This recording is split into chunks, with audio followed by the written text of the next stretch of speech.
Wash பண்ணி fresh ஆயிட்டு வந்து என்ன பண்ணணும்? ஜெபிக்கணும், வேதத்தை எடுத்து வாசிக்கணும். அதுதான் அவர் விரும்புறது. அப்பதான் நமக்கு அவர் செவி கொடுப்பார். சங்கீதம் 18வது அதிகாரம் 6வது வசனத்தை படிங்க. சங்கீதம் 18:6.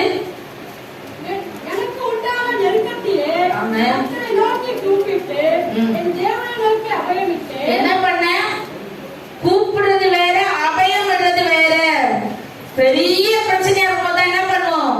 ஐயோ ஆண்டவரே நோக்கி பாருங்க, அது அபயம் விடுறது. அடுத்தது படிங்க. என் சத்தத்தை கேட்டார். எங்க இருந்து? ஆலயத்துக்கு வரனாலே ஐயோ இன்னைக்கு சண்டேவா போச்சு, கொஞ்ச நேரம் உட்கார்ந்தனா பாஸ்டர் கேட்பாரு, பாஸ்டர்மா கேட்பாரு, இல்ல ஆண்டவர் கேட்பாரு. படிமா. தமது ஆலயத்துல இருந்து என் சத்தத்தை கேட்டார். என் கூப்பிடுதல் அவர் சந்நிதியில் போய். என்னுடைய கூப்பிடுதல் எங்க போச்சு? சந்நிதியில் போய். முதல்ல அவர் சந்நிதிக்கு போகுது, அதுக்கப்புறம் அவர் செவிகளில் ஏறிற்று. எங்க போச்சு? எங்க போச்சு? தேவனுடைய செவிகளிலே ஏறிற்று. அப்படி போயிட்டாலே நமக்கு என்ன உண்டு? நிச்சயமாகவே பதில் உண்டு. நிச்சயமாகவே அவர் செவிகளில் சங்கீதக்காரர் ரொம்ப அருமையா வாசிச்சது. அதுல பாருங்க, சங்கீதம் 86வது அதிகாரம் முதல் வசனத்தை கூட படிங்க. 86:1. கர்த்தாவே செவியை சாய்த்து என் விண்ணப்பத்தை கேட்டருளும். நான் சிறுமையும் எளிமையும் ஆனவன். யாரு? நம்ம எப்படி அதுல ஜெபிக்கும் போது எப்படி சொல்லணும்? இந்த செவியை சாய்த்து என் வேதனையில கேளுங்கப்பா. நான் எப்படி இருக்கிறேன்? எப்படி இருக்கிறேன்? தாழ்த்தணும். எந்த அளவுக்கு? எல்லாருக்கலாம் தாழ்ந்த வரது கொஞ்சம் கஷ்டம் தான். என்னதான் ஒண்ணுமே இல்லாதவங்க என்னை மேன்மை பாராட்ட ஒண்ணுமே இல்லை. செவியை சாய்த்து என்று வேண்டுதல நீங்க கேளுங்க. கர்த்தர் என்ன பண்ணுவாரு? நம்முடைய வார்த்தைக்கு அவர் செவி சாய்த்து நம்முடைய கூப்பிடுதலுக்கு அவர் கேட்டு என்ன பண்ணுவாரு? பதில் கொடுப்பார். கொடுப்பாரா கொடுக்க மாட்டாரா? இந்த தேவன் என்றென்றும் உள்ள சதா காலங்களிலும் நம்முடைய தேவன் என்ன பண்ணுவாரு? மரண பரியந்தம் நம்ம நடத்துவார். எல்லாருமே மரணம் ஒரு நாள் குறிக்கப்படும். அந்த நாள் யாராலையும் அதுக்காக என்ன பண்ணக்கூடாது? ஐயோ நான் செத்து போயிடுவேனா, நான் இப்படி ஆயிடுவேனா, பயப்படக்கூடாது. எதுக்குமே பயப்படக்கூடாது. பயம் ஒண்ணு வந்துச்சுன்னா பிசாசு பக்கத்துல வந்து நல்லா பயப்படுமா, நீ இப்படிதான் பயப்படணும், அதுதான் நான் ஆசைப்படுறேன். சிலருக்கு பயம் ஒண்ணு வரும். அது எப்படி வந்தனே தெரியாது. ஒண்ணுமே தெரியல ஆண்டி, பயமா இருக்கு. எதுக்கு பயமா இருக்குது? ஏசப்பா கூட இருந்தாரா, நடத்துறாரா? என்ன பண்ணக்கூடாது? பயப்படக்கூடாது. அவர் நம்மளோட இருக்கிறார். நம்ம கூப்பிடுறது அவர் செவி சாய்த்து நம்ம என்ன பண்ணணும்? அவருக்கு உகந்தவர்களா வாழ நம்மளை கொஞ்சம் கொஞ்சமா ஒரே நேரத்தில் ஃபுல் வருஷத்துல போக முடியாது. யாராலும் என்ன பண்ணும்? கிறிஸ்து அவர்கள். யார் நம்மள யாரு? கிறிஸ்துவ பார்க்கறவங்க தான் நம்மள பார்ப்பாங்க. கிறிஸ்தவப்பா இப்படி இருக்கிறாங்க. எப்படி சொல்லுவாங்க? மத்தவங்க யாருமே என்ன பண்ணலாம்.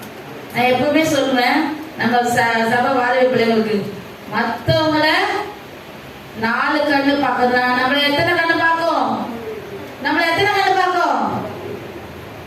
400 கண்ணு பார்க்கும். அப்ப நம்ம என்ன பண்ணோம்? நடக்கல, போறதுல, வரதுல, மத்தவங்க கூட பேசுறதுல, ரோட்ல நிக்கிறதுல, எல்லாத்துலயும் எப்படி இருக்கணும்? நானே ஏசப்பாவோட பிள்ளை, கிறிஸ்தவர் அப்படின்றதுக்கு ஒரு எண்ணம் எப்பொழுதுமே நமக்கு இருந்தாலே கர்த்தர் நம்மளோடு இருந்து நம்முடைய காரியங்களை எல்லாம் ஜெயமாய் மாற்றுவார். அதுல பாருங்க, ஆபத்து காலத்துல நமக்கு துணை செய்கிற தேவன். யாத்திராகமம் 14வது அதிகாரம் 16-17 படிங்க. யாத்திராகமம் 14-17. நீ உன் தோளை ஓங்கி உன் கையை சமுத்திரத்தின் மேல் நீட்டி சமுத்திரத்தை பிளந்து போடு. அப்போது இஸ்ரவேல் புத்திரர் சமுத்திரத்தின் நடுவாக வெட்டாந்தரை நடந்து போவார்கள். எகிப்தியர் உங்களை பின்தொடர்ந்து வரும்படி நான் அவர்கள் இருதயத்தை கடினப்படுத்தி பார்வோனாலும் அவன் ரதங்கள், குதிரை வீரர்கள் முதலிய அவன் எல்லா ராணுவத்தாலும் அடிமைப்படுவேன். ஆமென். என்ன பண்ணுவேன்? அவன் ரதங்கள், குதிரை வீரர்கள் எங்க போறாங்க? உங்க பின்னாடியே வருவாங்க. அதுல இன்னொரு வசனத்தை படிங்க, 20வது வசனத்தை படிங்க.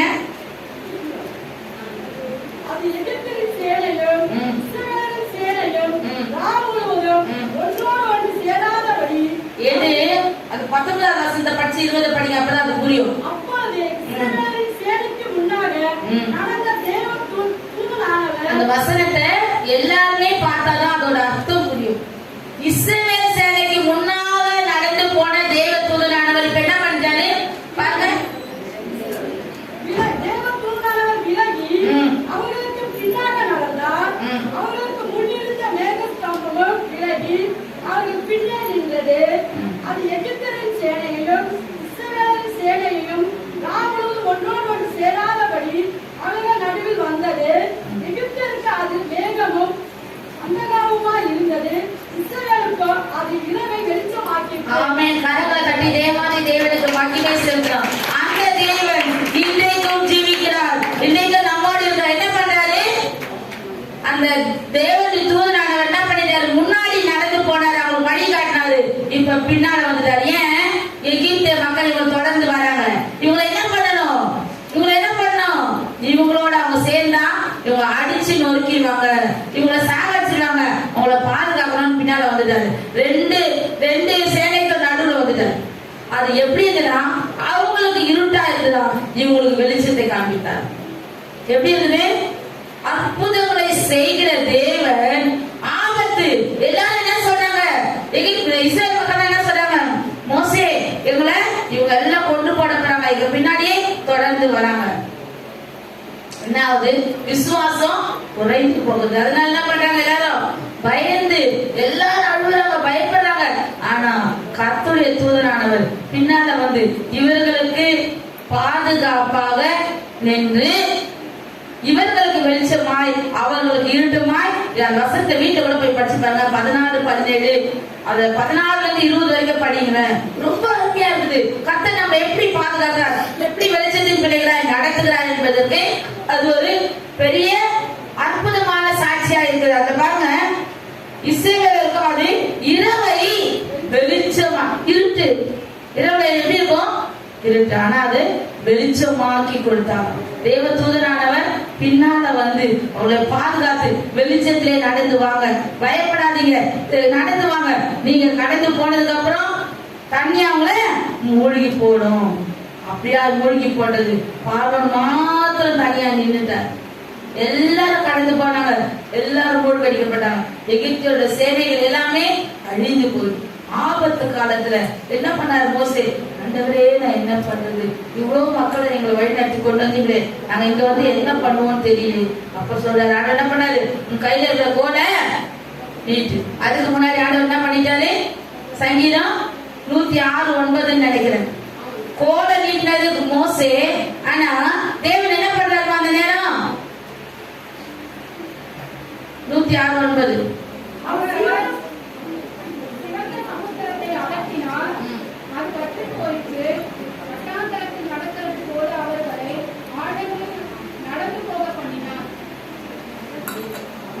சிவந்த சமுத்திரத்தை மோசே கோலை வச்சுதான் என்ன பண்ணாரு?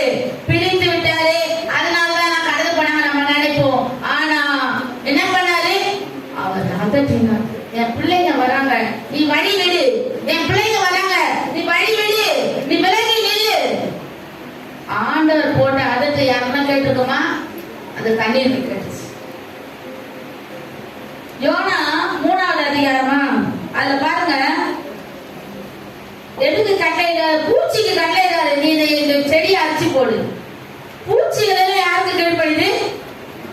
தேவனுக்கு கீழ்ப்படுது. வசனத்தை படிங்க. யோனா 4வது அதிகாரம் 2வது வசனமா?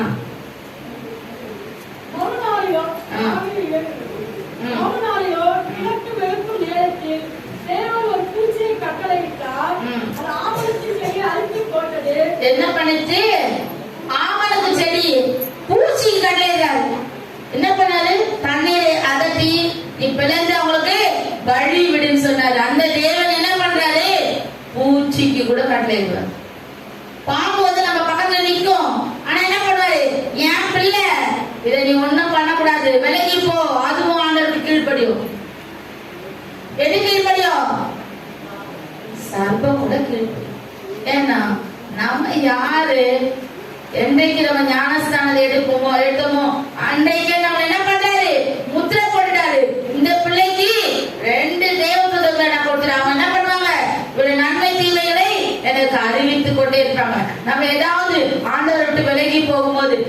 அவருக்கு பிரியப்படாத காரியங்களை செய்யும் போது என்ன பண்ணுவாங்க? மிகாவேல் காபிரியேல் என்ன பண்ணுவாங்க? போய் முறையிடுவாங்க. நாடவே இப்படி இருக்கிறாங்களே நம்ம பிள்ளைங்க. ஆனா இயேசு நமக்காக என்ன பண்றாரு? இன்றைக்கும் நமக்காக தேவனுடைய வலது பாசத்துல பரிந்து பேசிக் கொண்டிருக்கார். நமக்காக பரிந்து பேசிக் கொண்டிருக்கார். நம்முடைய மீறுதல்களுக்காக, நம்முடைய பாவங்களுக்காக. ஐயோ கொஞ்சம் விடுங்க ஆண்டவரே, இந்த பிள்ளை நல்ல பிள்ளை, இந்த பிள்ளை ஏன் பிள்ளை, நான் மீட்டெடுத்தது, நான் அவங்கள பாதுகாத்து வருகிறேன், இந்த முறை அவங்களை விடுங்க, அவங்களுக்கு ஒண்ணு வரக்கூடாது. தேவன் நமக்கு எப்படி இருக்காரு?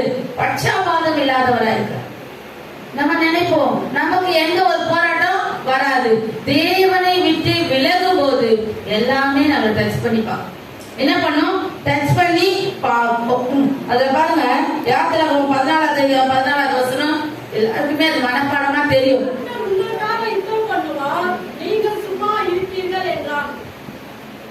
என்ன பண்ணணுமா?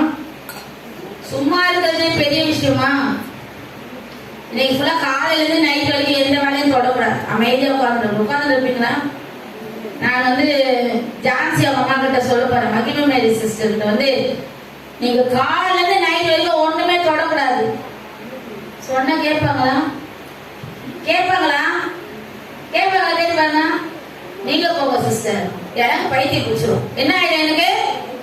நான் வேலை செஞ்சுதான் ஆவேன். நான் யாரு? நான் ஹார்ட் பேஷண்ட் இல்லைன்றாங்க. நம்ம தான் ஹார்ட் பேஷண்ட் பயப்படும். அவங்க வீட்டை போய் பாருங்களேன், அவ்வளோ வேலை. ஏமா இப்படி சரி? அதெல்லாம் ஒண்ணு சார், எனக்கு அதையெல்லாம் எங்க சம்மதி. ஐயோ அவங்கள சொல்லாம இருக்க முடியாது, உடம்பு சரியில்லை. ஆனா என்ன பண்றாங்க? ஓடி ஓடி எங்களுக்கு போய் கண்டிப்பா நாங்க உடம்பு சரியில்லைன்னு பார்க்க போயிருக்கோம். எனக்கு ஒரு சிஸ்டர் உங்களுக்கு உடம்பு சரியில்லை, இப்படி உட்காருங்க நீங்க. அதெல்லாம் ஒண்ணு இல்லை சார், ஆண்டவர் எனக்கு பலன் கொடுத்துருக்காரு, அதெல்லாம் தைரியமா. ஆனா நமக்கு பயனாகுது. அவங்களுக்கு எப்படி இருக்குது? உடம்பு சரியா டாக்டரே சொல்றாங்க. அவங்க என்ன பண்றாங்க? தைரியம். ஏன்னா கர்த்தருடைய பலன் அவங்களுக்குள்ள இருப்பதை அவர்கள் விசுவாசிக்கிறாங்க. ஆமென். உடம்பு சரியா பார்க்க போவோம் மகிமை மேரிமாங்க. அப்பதான் நல்லா பெருக்கினு எல்லாத்தையும் கழுவி விட்டுன்னு எல்லாம் பண்ணிட்டு இருப்பாங்க. என்ன பண்றீங்க நீங்க அப்படின்னா? ஒன்னும் இல்லையே, நல்லா இருக்கிறேன் நான். எப்படி இருக்கிறேன்? அது கர்த்தருடைய பலன். உண்மையாலுமே சும்மா இருங்கன்னு சொன்னா ஆண்டவர் நம்மள சும்மா இருக்க சொல்றாரு. எதுக்கு? நான் என்ன பண்ணுவேன்? யுத்தம் யாருடையது? கர்த்தருடையது. நான் உங்களுக்காக யுத்தம் பண்ணுவேன். யார் உங்க மேல பிரச்சனைக்கு வந்தா நீங்க என்ன பண்ணணும்? நீங்க என்ன பண்ணணும்? நான் 2010, 11, 12, 3 வருஷம் இங்க இருந்து ஊழியத்துக்கு டெய்லி காலையில ஐயா வேலைக்கு போயிடுவாரு, பசங்க ஸ்கூலுக்கு போயிடுவாங்க. அப்ப நான் என்ன பண்ணுவேன்? பேக் எடுத்துக்குவேன், பைக் எடுத்துக்குவேன், லஞ்ச் கையில எடுத்துக்குவேன். எனக்கு ஒரு டீம் அயனாவரத்துல தான். அவங்க கூட போய் டெய்லி ஒரு ஊழியம். ஒரு நாள் ஹாஸ்பிட்டல் ஊழியம் போவோம், ஒரு நாள் வீட்டு சந்திக்கு போவோம், ஒரு நாள் மலை ஜபத்துக்கு போவோம், ஒரு நாள் கிராம ஊழியம். அப்படியே வாரம் வாரம் நாங்க வச்சுக்குவோம். இங்க பக்கத்து வீட்டுல ஒருத்தர் இருந்தாங்க. அவங்க என் காது கேட்கிறபடியே சொல்றாங்க. என்ன சொல்றாங்க? ஜோஷுவா அம்மா அவரும் போயிடுறாரு, பசங்க போயிடுறாங்க, காலையில பேக தூக்கிட்டு போயிடுறாங்க, எங்கதான் போவாங்களோ. ஆனா அவங்க வந்து சைட்டே வந்துடுறாங்க. என் காதே கேக்குது. எதிர்கிட்ட ஒரு பாட்டி கிட்ட சொல்றாங்க. அதை நான் கேட்டு அமைதியா நடந்து போறேன். ஏசப்பா நீங்க பாக்குறீங்க, என்ன பண்றீங்க? நீங்க பாக்குறீங்க, நான் எங்க போறேன்? நான் எங்க போறேன்? சினிமாவுக்கா, டிராமாவுக்கா, பார்க்குக்கா, பீச்சுக்கா? இல்ல, கர்த்தருடைய வார்த்தையை நான் சொல்லும்படியா ஆத்துமாக்களை தேடி நான் போறேன். ஆனா அவங்க என்ன பண்றாங்க? என்ன கிண்டல் அடிக்கிறாங்க. ஆண்டவரே, நான் உண்மையா அது துக்கத்தோட சொல்றேன். நான் உங்களுக்கு எதனா வரணும்ல நான் சொல்ல. அடுத்த மாசமே அவங்க இந்த வீட்டுல இல்ல. நீங்க என்ன நினைக்கிறீங்களோ எனக்கு தெரியாது. நான் சொல்லிட்டு போனேன், ஏசப்பா நீங்க பாக்குறீங்க, நான் எங்க போறேன்? என் கணவருக்கு தெரியும், என் பிள்ளைங்களுக்கு தெரியும் நான் எங்க போறேன், எங்க வரேன்றது. ஈவினிங் கடற்கடை நான் அதுக்குள்ள வீடு பெருக்கணும், கிளீன் பண்ணணும், டீ போட்டுக்கிறோம், என் வேலையில நான் தொடர்ந்து செய்ய ஆரம்பிச்சிடும். அன்னைக்கு எனக்கு ஒரு மனசு திருப்தி. நான் 4 பேருக்காவது சத்தியத்தை சொல்லியிருக்கேன். ஓடி ஓடி சொல்றதுனால இன்னைக்கு என்ன பண்றாரு? ஆண்டவரே உட்கார்ந்து ஊழியம் செய்யும்படியாய் செய்திருக்கிறார். ஆமென்.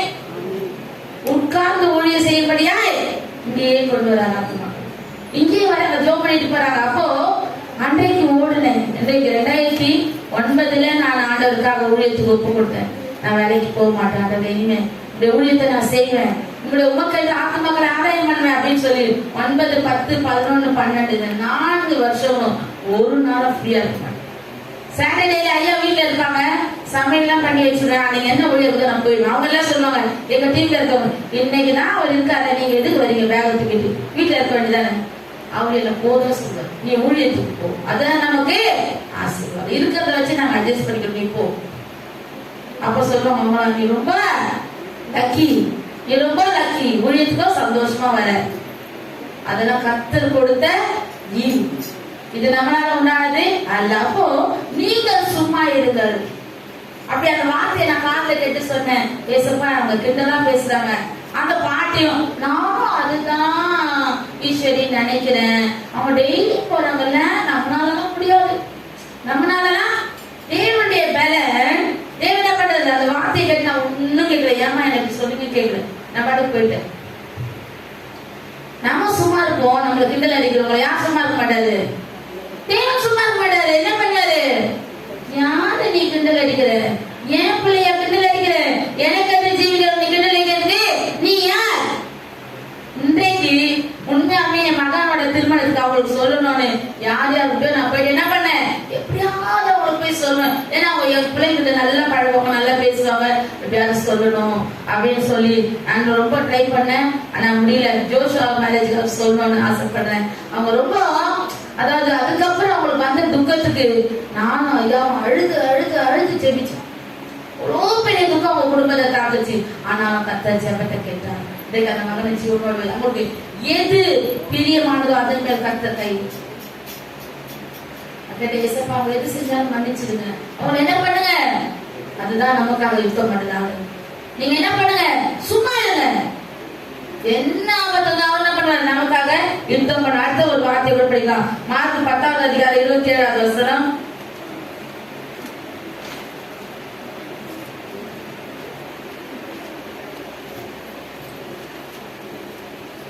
அவர்களை பார்த்து, மனுஷனால் இது கூடாதுதான், தேவனால் இது கூடாதல்ல, தேவனாலே எல்லாம் கூடும் என்றார். ஆமென்.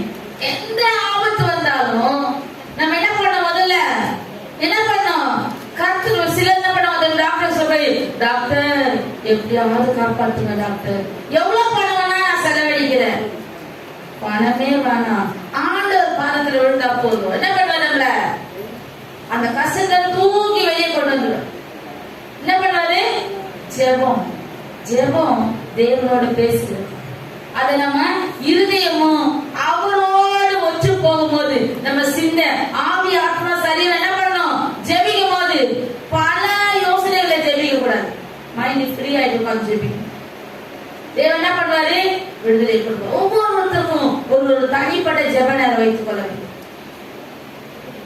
காலையில 2:45 மணி 3 மணிக்குள்ள எழுந்துருவாரு ஐயா ஜெபிக்கிறதுக்கு, 5:30 மணி வரணும். அதுக்கப்புறம் முடிச்சுட்டு அவர் போயிட்டு அவர் படுப்பார் கொஞ்ச நேரம். அதுக்கப்புறம் 4 மணிக்கு மேல வச்சுதான் நான் எழுந்துருவேன்.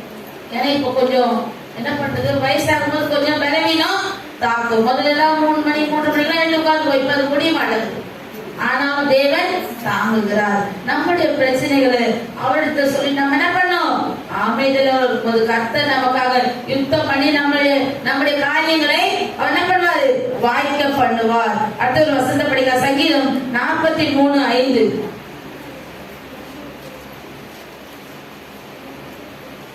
என் ஆத்துமாவே நீ ஏன் கலங்குகிறாய், ஏன் எனக்குள் சேருகிறாய், தேவனை நோக்கி காத்திரு, என் முகத்திற்கு ரட்சிக்கும் என் தேவனுமாய் இருக்கிறவரை நான் இன்னும் துதிப்பேன்.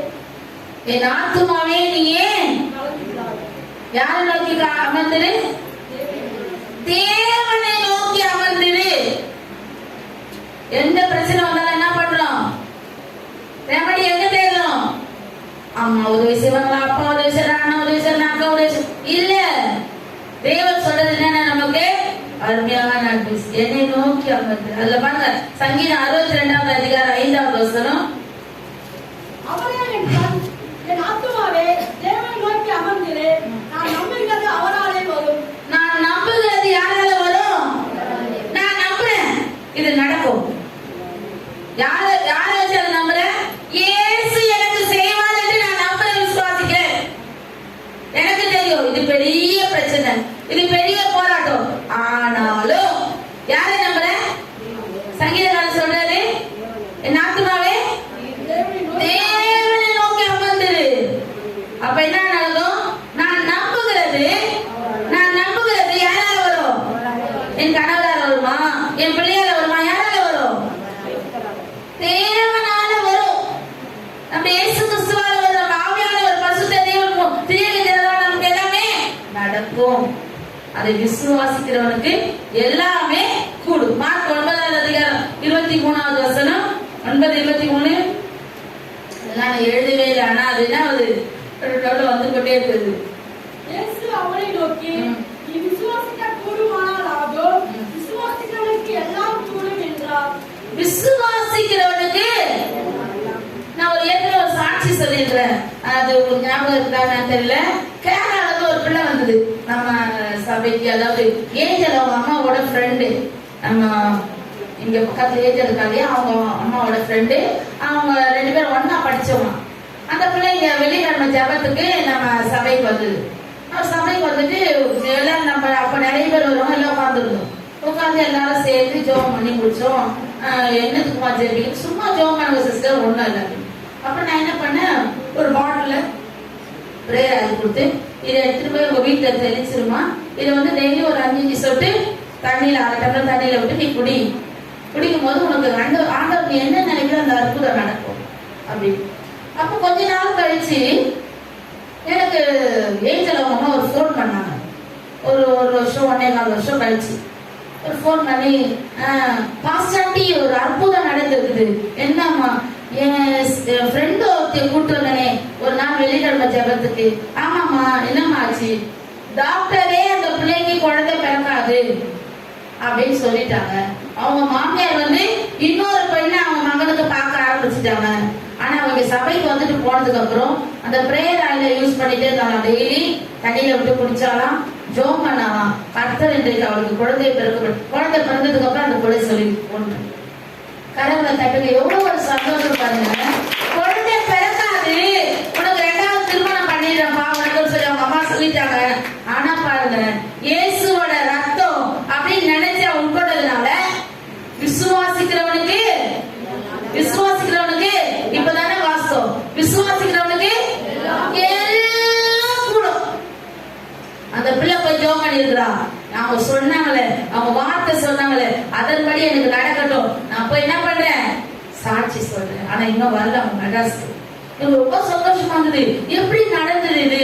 டாக்டர்களே ஆச்சரியப்பட்டாங்களா, உனக்கு அவ்வளோ ஒரு பலவீனமான கர்ப்பப்பை, உனக்கு கருத்தரிக்கிற அளவுக்கு இல்ல, ஆனா ஏதோ ஒண்ணு நடந்திருக்குமா, அற்புதம் ஏதோ ஒண்ணு நடந்திருக்கு. விசுவாசிக்கிறவங்களுக்கு எல்லாமே கூடும். நம்ம வாயினால விசுவாச வார்த்தைகளை அறிக்கையிட வேண்டும். என்ன பண்ணலாம்? இதெல்லாம் நடக்காது, ஆமா இது இப்படிதான் இருக்கும், இதெல்லாம் இப்படிதான் நம்மளே சொல்லி நம்மளே என்ன பண்ணக்கூடாது, ஃபைனல் ரிப்போர்ட் கொடுத்துடக்கூடாது. நடக்கும், எங்களாலையும் முடியும். இயேசு எங்களை சாட்சியா நிறுத்துவார்.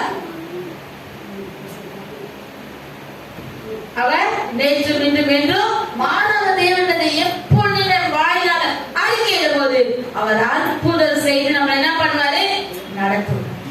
நம்முடைய விசுவாசத்துக்கு ஒரு குறைவும் வராதபடி நடத்துவார். அதுல பாருங்க, இன்னொரு வசனத்தை படிக்கலாம். சங்கீதம் 91 7-8 படிங்க. சங்கீதம் 91. பக்கத்தில் 1000 பேரும் வலதுபுறத்தில் 10000 பேர் இருந்தாலும் அது உன்னை அணுகாது. உன் கண்ணால் மாத்திரம் நீ அதை பார்த்து உன்பார்க்கு ஒரு பாலை காண்பாய்.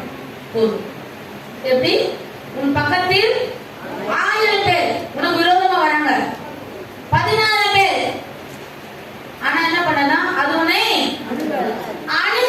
ஏன்னா நீ நம்பி இருக்கிற கேடையும் நீ நம்பி இருக்கிற கோட்டை யாரு? அந்த சராசரங்களை படைத்து ஆளுகை செய்கிற தேவாதி தேவன். அந்த தேவன் நமக்கு அற்புதம் செய்ய அவர் எப்பொழுதும் காத்திருக்கிறார். அவர் எப்போதும் நமக்காக இருக்கிறார். அந்த தேவன் என்ன பண்ணுவாரு? என்றென்றும் சதா காலம் நம்முடைய தேவன். இன்னொரு வசனத்தை கூட படிக்கலாம். மத்தேயு 28வது அதிகாரம் 20வது வசனம். 28-20. நான் உங்களுக்கு கட்டளையிட்ட யாவையும் அவர்கள் கைக்கொள்ளும்படி அவர்களுக்கு உபதேசம் பண்ணுங்கள். இதோ உலகத்தின் முடிவு வரையதான் சகல நாட்களிலும் நான் உங்களை கூட இருக்கிறேன் என்றார். எப்படி சொல்றாரு? உலகத்தின் முடிவு வரையணும், சகல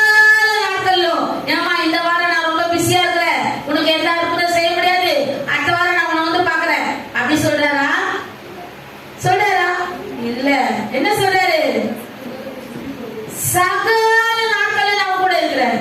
என்ன ஆபத்து வந்தாலும் என்னை நோக்கி கூப்பிடு. என் பிள்ளையா இரு, என் பிள்ளையா ஜீவி. நான் உனக்கு என்ன பண்ணுவேன்? அற்புதம் செய்வேன். அநேக வாக்குத்தத்தங்களை நமக்கு கொடுத்திருக்காங்க வேதத்துல. பயப்படாதே பயப்படாதே பயப்படாதே 365 பயப்படாதே இருக்கிறான். ஐயா எல்லாமே எழுதி வச்சிருக்காரு. 365 ஆகுதா? 4 வருஷத்துக்கு ஒரு முறை 366 வரும். பிப்ரவரி 29 வருஷம் எப்படி இருக்கும் அந்த வசனம்? ஆண்டவர் எல்லா நாளும் பயப்படாது பயப்படாது பயப்படாது பயப்படாது. ஆனா எப்படி வரும்? நமக்கு பயமா இருக்குது, இந்த காரியம் எப்படி நடக்குமோ. எங்க நீ அமரு? சங்கீதம் 62:5 நான் நம்புகிறது அவரால கண்டிப்பா வருங்க, கண்டிப்பா வரும். நான் ஒரு ஆட்டோக்காரர்கிட்ட சொன்னேன். அவர் என்ன சொன்னாரு? நான் சர்ச்சுக்கெல்லாம் போக மாட்டேன், என் மனைவி பிள்ளைங்க தான் போக, எனக்கு பிடிக்காது. ஏன் தம்பி உனக்கு பிடிக்காது? கிறிஸ்டின் பேர் வச்சுக்கிற உனக்கு பிடிக்காதா? எனக்கு பிடிக்காதுமா, எனக்கு அதுக்கெல்லாம் டைம் இல்லம்மா. ஒரு நாளைக்கு எவ்வளவு ரூபாய் சம்பாதிப்பேன்? 1500 ரூபாய். நீ சர்ச்சுக்கு போ, 2000 ரூபாய் சம்பாதிப்பேன். சும்மா சொல்லாதம்மா இதெல்லாம். நீ தம்பி நீ போ தம்பி. நானும் போக மாட்டேன், நீ போவேன். நான் என்ன சொன்னேன்? ராணியம்மாவும் சந்திராசுரம் சாட்சி இருக்கு. தம்பி நீ சர்ச்சுக்கு போவ, ஒரு நாள் என்ன பார்த்து சொல்லுவேன், மா சும்மா போமா தேவையெல்லாம் பேசினு அப்படியே முடிச்சேன். நான் வீட்டுக்கு வந்து ஜோம் பண்ண, ஏசப்பா இந்த மகன் சர்ச்சுக்கு போனான்றதை என் காதால கேட்கணும், எனக்கு அந்த ஆசை. ஒரு நாள் நான் போல செராஜருக்கு அவங்க 2 பேரும் போயிருந்தாங்க. அந்த தம்பி ஆட்டோல தான் ஏறிக்கிறாங்க. ஒரு 3 மாசம் கழிச்சு அவங்க கேட்டாரா, அந்த ஆட்டோக்காரர் கேட்டாரா, ஏமா உங்க கூட ஒருத்தவங்க வருவாங்களே, அவங்க வரலையே, அவங்க சொல்லிட்டபடியா குள்ளமா அவங்க வரலங்க, அவங்க இன்னைக்கு உடம்பு சரியில்லை, அவங்க கிட்ட ஒரு வார்த்தை சொல்லுங்க. அந்த அம்மா என்ன பட்சத்துல நான் சர்ச்சைக்கு போறேன். எங்க போற? கரங்களை தட்டுங்க, தேவன் காருங்க சொல்ற ஒரு வார்த்தை. நான் சும்மா விட்டுட்டு வந்து என்ன பண்ண, சும்மா வேணுட்டு அவனை வெறுப்பேற்ற மாதிரி என்ன சொன்னேன், நீ போவ தம்பி, நீ ஒரு நாள் என்கிட்ட வந்து சொல்லுவேன், மா சும்மா இருமா, என் பொண்டாட்டி பிள்ளைங்க தான் போவோம், நாளா போக மாட்டேன். இதே ரூட்ல தான் அவர் வண்டி விட்டுறாரு. இதே எங்க அந்த மணலில இருந்து பெறவும் இதே ரூட்ல தான் மலையில இருந்து மூலக்கடை இதே ரூட் போற. என்ன சொன்னாரு? நான் போக மாட்டேன் தம்பி, நீ போவ மா, விருப்பத்தை போகும், நீ போவ தம்பி. ஆனா என்ன பண்ண, ஒரு வாயால ராணியம் வந்தா சொல், அம்மா அந்த தம்பி உங்களை கேட்டம்மா, ஏன்மா கேட்டான்? அவன் இப்ப சர்ச்சைக்கு போறான். அம்மா ரொம்ப சந்தோஷமா, ஏசப்பா எவ்வளவு பெரிய அற்புதம் செய்திருக்காரு. என்ன செய்திருக்காரு? நான் சொன்னேன், நீ 1/2 மணி நேரம் போய் சர்ச்சில் உட்காரு, 1500 ரூபாய்ல 2000 ரூபாய் சம்பாதிப்பேன். எவ்வளவு சம்பாதிப்பேன்? நம்ம தேவன் எப்படி பண்ணுவாரு? அமுக்கி குலுக்கி சரிந்து போகப்படவே எங்க போடுவாங்க? அதனால பெரிய பெரிய படவே என்ன பண்ணுங்க, அதனால முன்னாடி விட குச்சிக்காடு நிறைய வரும்.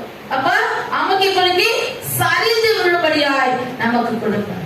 அவர் பல கனிகளை திறந்து இடம் கொள்ளாமல் போகப்பட ஆசீர்வதிப்பாராம். எப்படி ஆசீர்வதிப்பாரு? எப்படி ஆசீர்வதிப்பாரு? நான் எத்தனையோ 2 சாட்சியெல்லாம் சொல்லியிருக்கேன். சின்ன வயசுல எனக்கு எப்படி இருக்கும்? 2 ட்ரெஸ் தான் இருக்கும். ஏன்னா எங்க அப்பா 10 பிள்ளைங்களுக்கு சாப்பாடு போடணும், 10 பிள்ளைங்களுக்கு ட்ரெஸ் வாங்கி தரணும். அடம் பிடிச்சாலும் நடக்காது, மண்ணில் பறந்தாலும் நடக்காது, எது நடக்காது. இதுதான் எங்களால முடிஞ்சது. ஆனா இன்னைக்கு எப்படி வச்சிருக்காரு கர்த்தரு?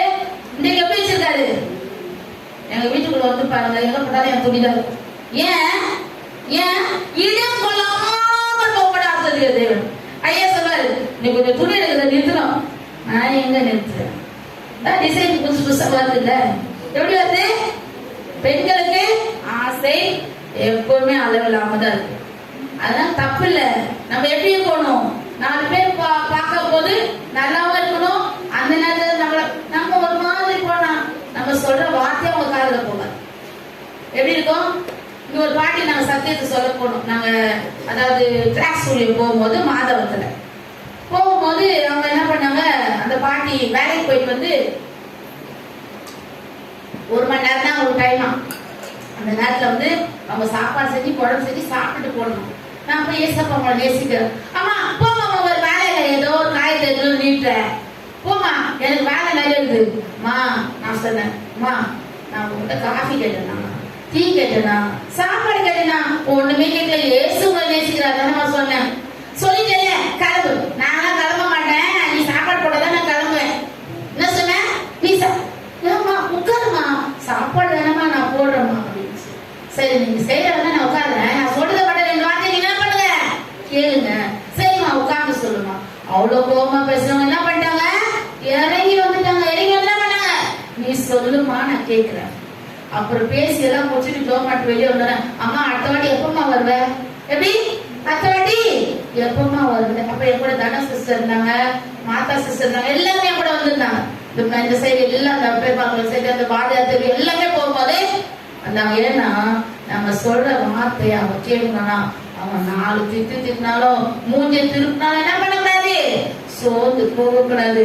கர்த்தர் நம்மள வச்சிருக்கிற ஒரு நிலை என்னன்னா, அடுத்தவங்களுக்கு இந்த சத்தியத்தை நாம பெற்றுக்கொண்ட இன்பத்தை அவங்களுக்கு சொல்லணும். பாக்குறவங்க என்ன பண்றோம், தேவையில்லாத கதை பேசிட்டு பாய் போயிட்டு வரும்.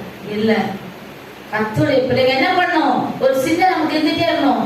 நான் ஏசப்பா பிள்ளையாகி நான் பரலோகத்துக்கு பாத்திரவானா இருக்கேன், அவர்களும் அதுக்கு பாத்திரமா. என் பக்கத்து வீட்டுக்காரங்க நம்ம ஜெபிக்கிறோமா, தெருவர்களுக்காக ஜெபிக்கிறோமா, ஜெபிக்கிறோம்.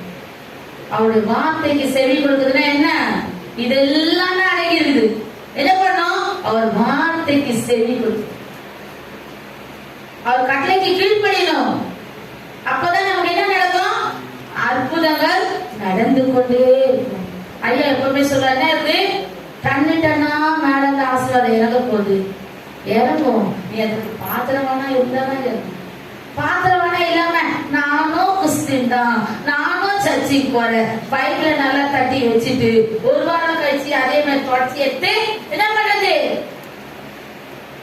நிறைய பேர் என்ன பண்ணுவாங்க, முந்தானில தொடச்சிட்டு படிக்க தெரியாதவங்க ஒண்ணும் பண்ண முடியாது. கிரிஜம்மா சாட்சி சொல்ல என்ன சொல்லுவாங்க தெரியுமா, எனக்கு படிக்க தெரியாது, எனக்கு எழுத தெரியாது, ஆனா ஏசப்பா என் கூட வராது, என் கூட போறாருன்னு பண்ணி அழுகுவாங்க. சந்தோஷத்துல ஆனந்த கண்ணில வந்த கண்ணி எதுல வந்து, எனக்கு ஒண்ணுமே தெரியாதுமா. ஆனா ஏசப்பா என்ன பண்றாரு, 4 மணிக்கு நம்ம வீட்டுல தங்கினா கூட 4 மணிக்கு எழுந்து அவங்க கட்டு வந்து உட்காந்துருவோம் இருப்பாங்க. 5 மணிக்கு மேல என்ன பண்ணிடுவாங்க, எடுத்து உட்காந்துருவாங்க. அவ்வளவுதான், அதுக்கப்புறம் தூக்கமே கிடையாது. ஏன்னா அவங்க ஹாஸ்பிட்டல்ல வேலை செஞ்சு அந்த போய் தோட்டம் இருக்கணும், அந்த வேலை செய்யணும், அந்த பழக்கம் எப்பவுமே முழிப்பு வந்துடும். ஆனா கர்த்தர் அவங்க எப்படி நடத்துறாரு, ஓட்டேரியில இருந்து நடந்து வந்து, எங்க எப்போ கொரோனா காலத்துல ஆட்டோ இல்ல, பஸ் இல்ல, ஒண்ணு இல்ல, சண்டே வரக்கூடாதுமா, முந்தின நாள் போன் பண்ணி நான் சொல்வேன், அம்மா வராதீங்க, எதுவுமே வராதுன்னு. பார்த்தா நாங்க அங்க கிளம்பிட்டு மேல போலான்னு இருந்தா அந்த சின்ன வழியில வந்து வெட்டி பார்ப்போம். அம்மா நான் உள்ள வந்தா, நீ எப்படிப்பா வந்த, அவங்களோட வயதாக்கு எப்படி இருக்குது, நான் நடந்தாவது போய் என்ன பண்ணோம், சர்ச்சில் போய் நின்று நடந்தாவது போய் என்னுடைய வருமானத்துக்கு உண்டான தசபாகத்தை கொடுத்துடணும். வந்து இது கொடுக்கலாம், ஆமா நீ அப்புறமா வந்து கொடுக்க கூடாத, எதுக்குமா நடந்து வந்தீங்க, எப்படிமா எப்படியாவது போயிடுமா. போகும்போது அவங்களுக்கு ஒரு விசுவாசம். இன்னைக்கு என்ன வயசு, 72 வயசுல எப்படி இருக்காங்க, சுறுசுறுப்பா இருக்காங்க. சின்ன பிள்ளைங்க என்ன பண்றோம், நடக்கும். இங்க இருந்து அவ்வளவு தூரம் நடனா ஒரு 1/2 கிலோமீட்டர் நடக்குமா, இங்க இருந்து ஓட்டேரிக்கு எவ்வளவு தூரம் தெரியுமா, எனக்கு தெரியாது எவ்வளவு தூரம், மைல் கணக்கெல்லாம் தெரியும். ஆனா நடந்து வந்து நடந்து போவோம். கர்த்தர் பலப்படுத்திருக்காரு இந்த வயசுலயும். ஆனா அப்பேற்பட்ட தேவன் என்ன பண்றாரு, நம்மள எல்லா சூழ்நிலையும் பாதுகாக்கிற தேவன், எல்லா நாட்களிலும். அதுலயே பாருங்க, யோபு 5ஆம் அதிகாரம் 24ஆவது வசனம், குறைவு இருக்காது, சமாதானம் உண்டாகும். நம்முடைய வீட்டுல நம்முடைய எல்லா காரியங்களும் எப்படி இருக்கும், குறைவு இருக்காது, சமாதானம் இருக்கும். சமாதானம் இருக்கணும், நம்ம என்ன பண்ணோம், அவர் வார்த்தைக்கு கீழ்ப்படினோம், அவருடைய வார்த்தைக்கு செவி கொடுக்கும். அந்த வசனத்தை படிங்க, யோபு 5:24. உங்களுடைய கூடாரம் சமாதானத்தோடு இருக்க காண்பி, இப்படி வாசஸ்தலத்தை விசாரிக்கும் போது குறைவை காண மாட்டீர். என்ன இருக்காது, எப்படிமா அவங்க இருக்கிறாங்க, அவங்க ரொம்ப உடம்பு சரி அப்படி சொல்ல மாட்டாங்க. எப்படி சொல்லுவாங்க, அவங்களுக்கு என்னங்க குறை, நல்லா இருக்கிறாங்க, எப்படி இருக்கிறாங்க அப்படி சொல்ல வைப்பார் தேவன்.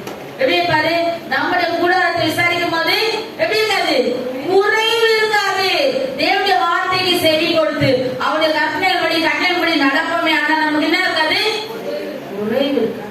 குறைவு இருக்கக்கூடாதுன்னா நம்ம என்ன பண்ணணும், ஒரு வார்த்தைக்கு செவி கொடுக்கணும். இன்னொரு வசனத்தை கூட படிக்கலாம், செப்பனியா 3ஆவது அதிகாரம் 15ஆவது வசனம், 3:15.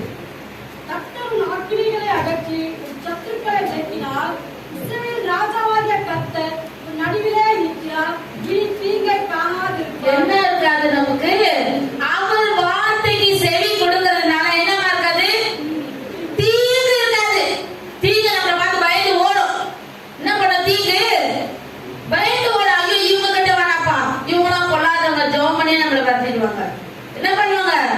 தேவனை நோக்கி பார்க்கும்போது அவர் என்ன பண்ணுவாரு? தீங்கு இல்லாத வாழ்க்கையை நமக்கு கொடுப்பார். ஒண்ணுமே இல்லை, சாட்சியா சொல்லணும். சிலருடைய காரியங்களை சொல்லலாம். தமிழ் செல்வி சாட்சி சொல்ல சொன்னா எப்படியும் 2 நாள் சாட்சி சொல்லும். ஆரம்பத்துல என்ன பண்ணும்? டெய்லி அழுவும். ஆனா இன்னைக்கு எப்படி வச்சிருக்காரு? அநேகருக்கு உதவி செய்யப்படாது, அநேகருக்கு கண்ணீரை துடைக்கப்படியா கத்தர் அந்த பிள்ளையை அந்த குடும்பத்தை வைத்திருக்காரு. ஏன்னா அவர்கள் அப்படியா தேவனை பற்றி கொண்டார்கள். சாட்சிக்காக சொல்றேன், பெருமைக்காக இல்ல, மற்றபடி அவங்களை உயர்த்த வேண்டும் என்றதுக்காக இல்ல. எப்படி வேதத்தை கேட்கிறாங்களோ அதன்படி நடக்கும், அதன்படி தேவனுடைய வார்த்தைக்கு செவி கொடுக்கும், அந்த குடும்பம் பற்றி கொள்ளும். அதனால என்னாச்சு? இன்னைக்கு அநேகருக்கு உதவி செய்யும்படியாது எதுவுமே இல்லைன்னு சொல்றது இல்ல, என்னால முடியும் நான் செய்வேன். ஆனா எப்படி வச்சிருக்காரு?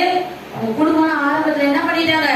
நீ வேணாம், நீ ஏதோ ஒரு இதுக்கு போயிட்டு தெய்வத்தை வணங்க போயிட்டு நீ எங்க வீட்டுக்கெல்லாம் வராதன்ற மாதிரி அவளை ஒதுக்கிட்டாங்க. ஆனா இன்றைக்கு நீ வந்தா மட்டும் போதும். எப்படி சொன்னாங்க? நீ சும்மா வந்துட்டு போமா, எனக்கு வந்து பிரேயர் பண்ணிட்டு போமா அப்படின்ற அளவுக்கு கர்த்தர் என்ன பண்ணிட்டாரு? இந்த 9 வருஷத்தை மாற்றிருக்காரு.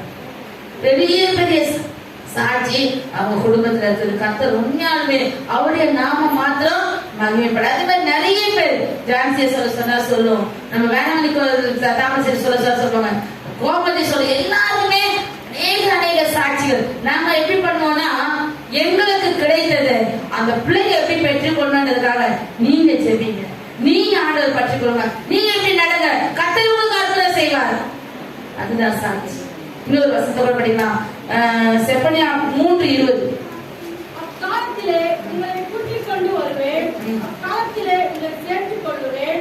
உங்கள் கண் காண நான் உங்கள் விளைவிப்பை திருப்பும் போது பூமியில் உள்ள சகல ஜனங்களுக்குள்ளும் நான் உங்களை கீர்த்தி புகழ்ச்சியாக வைப்பேன் என்று கர்த்தர் சொல்கிறார். ஆமென். சகல ஜனங்களுக்குள்ள உங்களை எப்படி வைப்பாரா? எப்படி வைப்பாரு? கீர்த்தியும் புகழ்ச்சியுமா. எல்லாம் என்ன பண்ணுவாங்க? அப்பா அவங்க எவ்வளவு கஷ்டப்பட்டாங்கப்பா, இன்னைக்கு எப்படி இருக்காங்க? தேவனுடைய வார்த்தைக்கு செவி கொடுக்கிற நமக்கு எல்லாம் நன்மையாக, எல்லாம் எப்படி இருக்கும்? நன்மையா நடக்கும். அதாவது முதலாவது நம்ம என்ன பண்ணோம்? மத்தேயு 6:34 எல்லாரும் எழுங்க, எல்லாரும் அது ஒரு விஷயம் படிங்க. மத்தேயு 6:33. ஆமாமா, படிமா. அவருடைய நீதியையும் தேடுங்கள், அப்பொழுது இவைகளெல்லாம் உங்களுக்கு கூட கொடுக்கப்படும். இவைகள் எல்லாம் எவைகள் எல்லாம்? உலகத்தின் ஆசீர்வாதங்கள் எல்லாம் எல்லாமே கொடுக்கப்படும். என்ன பண்ணாங்க? முதலாவது காலையில எழுந்து யாராவது ஜெபிக்கலன்னா நீங்களே சொல்லிக்கோங்க, நான் என்ன பண்ணணும்? இனிமே நான் ஜெபிக்கணும். இன்றைக்கு எல்லாம் அதை ஒரு பொருத்தனை பண்ணுங்க. ஏசப்பா காலையில் 1/2 மணி நேரம், வேலைக்கு போறவங்க 1/2 மணி நேரம் ஜெபிக்கலாம். வீட்டுல வேலை பார்க்க வீட்லயே இருக்கிறவங்க குடும்பத்தை பார்த்துக்கிறவங்க 1 மணி நேரம் 1.5 மணி நேரம் கூட ஜெபிக்கலாம். நம்முடைய தூக்கத்தை என்ன பண்ணணும்? அந்த நேரம் தான் நல்ல தூக்கம் வரும். அதிகாலையில் என்னை தேடுகள் என்னை கண்டறிவா இருக்குதா இல்லையா? முதலாவது என்ன பண்ணும்? எழுந்த உடனே ஃப்ரெஷ் ஆயிட்டு பிரஷ் பண்ணிட்டு ஃப்ரெஷ் ஆயிட்டு எல்லாம் பண்ணிட்டு வந்து தேவ சமூகத்துல அமர்ந்து அன்றைக்குரிய நாளுக்காக நம்ம ஜெபிக்கணும். நம்முடைய காரியங்களுக்காக, நமக்கு நம்ம சொந்த பந்தங்களுக்காக, நம்முடைய ஃப்ரெண்ட்ஸ்க்காக, எல்லாருக்காக என்ன பண்ணணும்? ஜெபிக்கணும். யோபு என்ன செஞ்சாரு? யோபு என்ன பண்ணாரு? சிநேகிதருக்காக வேண்டிக் கொண்டாரு. ஆனா என்ன பண்ணாரு? அவருடைய சிறையிருப்பை மாற்றினார். எல்லாமே இரட்டத்தனையாக கிடைத்தது. மனைவியை தவிர எல்லாமே கிடைத்தது இரட்டத்தனையாக கிடைத்தது. மறுபடியும் 10 பிள்ளைங்க பிறந்தாங்க. எல்லாம் 500 ஏற்பாடுனா 1000 கிடைச்சுதான். 500 கொட்டவங்க 1000 கிடைச்சுதான். இவ்வளோ பெரிய சந்தோஷம் பார்த்து யோபு என்ன பண்ணாரு? தன்னுடைய சிநேகிதருக்காக. நிறைய பேர் நான் பார்த்துருக்கிறேன். அதாவது என்ன பண்ணுவாங்க? கோவிலாண்ட போய் நிக்கிறவங்க என்ன பண்ணுவாங்க? கடவுளே என்னை காப்பாத்து, என் கணவனை காப்பாத்து, என் பிள்ளைங்களை காப்பாத்து, என் சொந்த பந்தத்தை காப்பாத்து. நாம என்ன பண்ணோம்? முதல்ல நம்ம என்ன பண்ணுவோம்? எல்லாருக்காகவும் ஜெபிப்போம். கடைசியில நம்ம குடும்பத்துக்காக. அதுதான் என்னுடைய பாலிசி. நான் அப்படிதான் செய்வேன். கடைசியில என் கணவன் என் பிள்ளைகளுக்காக கடைசியில ஜெபம் பண்ணி முடிச்சிடும். அதுதான். ஏன்னா மற்றவங்களுக்காக ஜெபிக்கிற பாருங்க, அதுல இருக்க சந்தோஷமே தனி. அதை தான் கர்த்தர் விரும்புகிறார். அதுதான் என்ன பண்றாரு? கர்த்தர் விரும்புகிறார். யோபுடைய சிறையிருப்பு எப்படி மாற்றப்பட்டது? சிநேகிதருக்காக அவர் ஜெபம் பண்றார். சிநேகிதருக்காக நம்ம என்ன பண்றோம்? நம்ம சபைக்கு வர எல்லா பிள்ளைகளுக்காகவும் கண்ணீரோடு ஜெபிக்கும். தேவன் பார்க்கிறார். தேவன் நம்மளை பார்க்கிறார். அவர் நம்மள என்ன பண்றாரு? விசாரிக்கிறார். என் பிள்ளை அநேகருக்காக கண்ணீர் உண்டு. நான் என்னுடைய பிள்ளைகளோட வாழ்க்கை எப்படி வைப்பேன்? எப்படி வைப்பேன்? உன்னை வாழாக்காமல் இயேசு தலையாக்குவார். உன்னை கீழாக்காமல் இயேசு மேலாக்குவார். உன்னை வாழாக்காமல் இயேசு தலையாக்குவார். உன்னை கீழாக்காமல் இயேசு மேலாக்குவார். ஜெயம் ஜெயம் அல்லேலூயா, ஜெயம் ஜெயம் அல்லேலூயா, ஜெயம் ஜெயம் அல்லேலூயா, ஜெயம் ஜெயம் அல்லேலூயா. இஸ்ரவேலே நீ பயப்படாதே, இஸ்ரவேலே நீ பயப்படாதே. கரம் பிடித்த உன்னை நடத்திடுவார், கரம் பிடித்த உன்னை நடத்திடுவார். ஜெயம் ஜெயம் அல்லேலூயா, ஜெயம் ஜெயம் அல்லேலூயா. உன்னை வாழாக்காமல் இயேசு தலையாக்குவார். உன்னை கீழாக்காமல் இயேசு மேலாக்குவார். உன்னை வாழாக்காமல் இயேசு தலையாக்குவார். உன்னை கீழாக்காமல் இயேசு மேலாக்குவார். அநேகருக்காக நம்ம ஜெபிக்கும் போது நம்மளை எப்படி பண்ணுவாரா? தலையாக்குவார். பாலலரி நீ அநேகருடைய காரியத்துக்காக நீ என்ன பண்ற? பரிதவிக்கிற. அநேகருடைய காரியங்கள் ஜெயமா நடக்க கர்த்தர் அதுதான் விரும்புகிறார். என்ன பண்றாரு? அவருடைய வார்த்தைக்கு செவி கொடுக்கும் போது ஆபத்து காலத்துல நம்மளை நடத்துவார். நம்மளை ஆபத்திலிருந்து நம்மளை விடுவிப்பார். அதே நேரத்தில் குறைவில்லாதபடி நம்மளை நடத்துவார். இந்த தேவன் என்றென்றும் உள்ள இந்த தேவன் சதா காலங்களிலும் மரண பயந்தும் குறைவே இல்லாமல் நடத்துவார். அப்படி சொல்றவங்க மாதம் கரங்களை தட்டி தேவன் இந்த குறைவில்லாமல் என்னை நடத்துவார், குறைவே இல்லாமல் என்னை நடத்துவார். இந்த தேவன் என்னோடு இருக்கிறார். ஆமென்.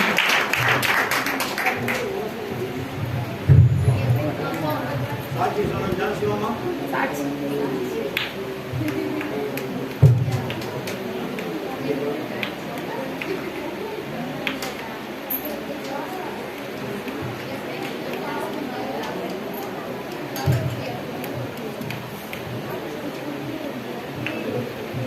பார்த்து சொல்றேன். எனக்கு எல்லாருக்கும் தெரியும். நான் சொல்ற சாட்சி பார்த்தீங்கன்னா என்னை எந்த அளவுக்கு உயர்த்திருந்தாலும் என் சமையல் இருக்கிறவங்க எல்லாருக்குமே தெரியும். நிறைய போராட்டத்துக்கு மத்தியில வாழ ஒரு வாழ்க்கை தான் என்னோட வாழ்க்கை.